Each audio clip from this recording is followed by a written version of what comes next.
itu yang BO idul urang BO kulan dia kulit kaya kapulan kapulit pakat urang rame-rame mihai dia lapor Allah Ta'ala bah Allah Ta'ala memberi jawaban. Insyaallah Allah Ta'ala akan memberi kemenangan kepada urang yang memperjuangkan walaupun adanya bacut yang dalam hati, tapi yang nan urang Aceh mandum sama ada rencana memperjuangkan daulat Allah dengan cara yang mudah untuk diselesaikan.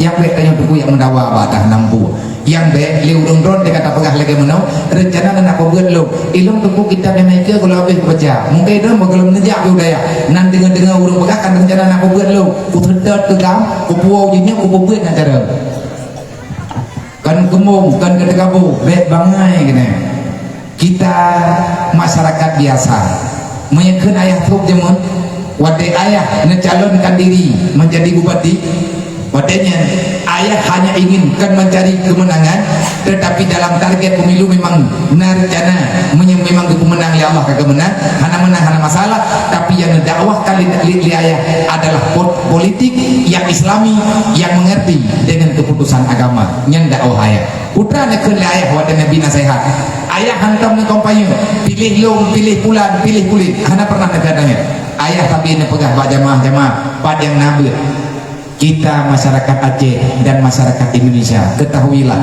sebenarnya kita ini adalah domba yang sangat lemah yang umpama kita bagaikan domba yang sangat lemah yang sedang diberlaga di dalam kandang macan.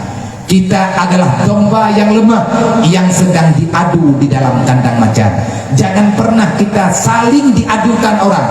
Bek netem cara tua tanyo ibu pakai lego. Ibu dah udah ibu pakai drone dengan lo hanggup teh ibu pakai dengan drone. Pakai drone kan musuh lo. Ada jet drone juga bek nem pakai dengan lo. Musuh drone kan lo. Menyetat teh ibu pakai dua tanyo kata pri agama. Tanyo kata pri Al-Quran. Tamu dakwah tabe Islam. Tamu dakwah tabe umat Nabi Muhammad.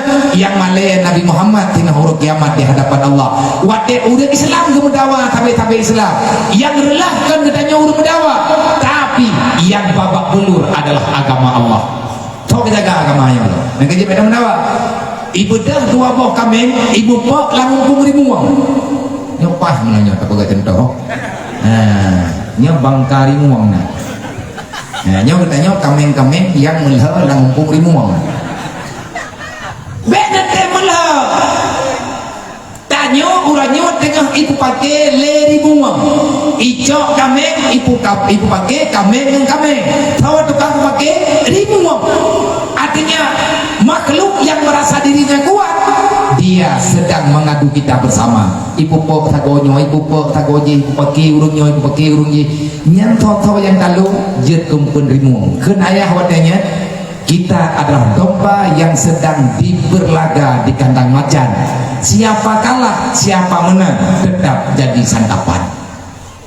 Ibu dah kubiri muka dah kubiri yang kamate langsung ipajo rimung tirai henapa ya hilili rimung mate rimung itu buah kubirinya nang pergi beila apakah yang mate je kempun rimung yang udip juga je kempun rimung tanya urang Aceh be ibu pakai sarang tua ilmunya tegak ibu pegang wa tasimu bihablillah jami'a wala tafaraku maka dekati diri pahami dengan agama wadena sengketa dalam permasalahan kita yang coba cari jalur agama yang lebih tepat yang tim